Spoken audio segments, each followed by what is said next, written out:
আমাদেরই ঘটনা শোনাই। আজকে আমি যখন রেকর্ড করছিলাম তার মাঝখানে আমার সঙ্গে একটা ঘটনা ঘটে। জিনিসটা একটু আনন্যাচারাল হলেও এটার কোনো যুক্তি আমি খুঁজে পেলাম না। জিনিসটা হচ্ছে কিছুটা এই রকম, আমি আজকেরই ঘটনাটা রেকর্ড করছি, ঠিক সেই সময় আমার মায়ের ফোন আসলো। ঠিক আছে, তো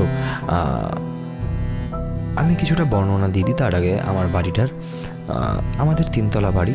তো বাড়িটা যেখানে রয়েছে, বাড়ির অ্যাটলিস্ট 10 মিটারের মধ্যে কোনো লোকজন থাকে না। ঠিক আছে, খুব একটা লোকজন থাকে না, কোনো বলবো না, মানে খুব একটা লোকজন থাকে না, 1-2 বাড়ি।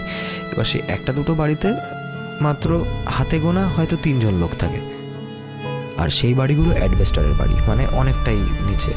তো আমি থাকি 2nd ফ্লোরে, মা বাবা থাকে গ্রাউন্ড ফ্লোরে, আর আমার ঠাম্মা থাকে একদম ছাদের যে ঘরটা রয়েছে